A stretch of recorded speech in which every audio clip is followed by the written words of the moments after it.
শুভ দুপুর বন্ধুরা, আজ শনিবারে খাওয়া দাওয়া নিয়ে চলে এসেছি সানিয়া কিচেনে। চলুন দেখি দেখি কি খাওয়া বানিয়েছি। তো চলো, আসো। হাতে কি কি আছে বলো।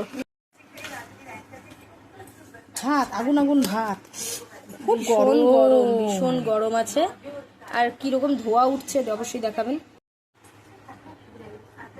এই দেখুন ধোয়া উঠছে কিনা অবশ্যই জানাবেন তো, এখান থেকে বোঝা যাচ্ছে কিনা। হ্যাঁ, এরপর একটা কাঁচা লঙ্কা তো আছেই। হ্যাঁ, কাঁচা লঙ্কা পড়ে গেল। আচ্ছা, এরপর কি আছে মা? তারপর তো একটা ডাঁটা শাক আছে। ও বাবা, এটাও আমার ভীষণ ফেভারিট, ডাঁটার শাক। হ্যাঁ, তো ভাত আর শাক ভাজা তো হলো, এরপর কি আছে বলো। তারপর আছে লাউ, লাউ দিয়ে ডাল। ও বাবা, আজকে লাউ দিয়ে ডাল দারুণ জিনিস, কি ঘন করে করেছে দেখেছেন, একদম পাতলাও না আর একেবারে মানে বেশিও ঘন না, একদম পারফেক্ট। একদম লাউ দিয়ে ভীষণ ডাল। ভাল লাগে এটা। ডালের সাথে তরকারি করেছিলাম সকালে, এই যে শাক ভাজা করেছি না, তার যে ছোট ছোট ডাঁটা আর কচি ডাঁটা সে দিয়ে আলু দিয়ে তরকারি করেছি, সকালে রুটির সঙ্গে হয়ে গেল, এখনো ডালের সঙ্গে হয়ে গেল। বাহ, দারুণ।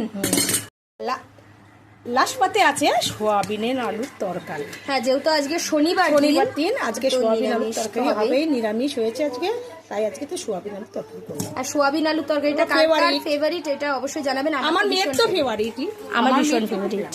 ঠিক আছে, আজকে শনিবারে থালি রেডি বন্ধুরা। এই দেখুন শনিবারের থালি একেবারে রেডি। তা দেখুন গরম গরম ভাত, কাঁচা লঙ্কা, তার সাথে আছে হচ্ছে লাউ দিয়ে ডাল, ডাঁটার শাক, এইদিকে আছে হচ্ছে আলু একদম কচি ডাঁটা দিয়ে একদম তরকারি, আর এইদিকে আছে সয়াবিন আলুর তরকারি। তো আজকের থালিটা কেমন লাগলো অবশ্যই জানাতে কিন্তু ভুলবেন না। যেটুকুই, টাটা।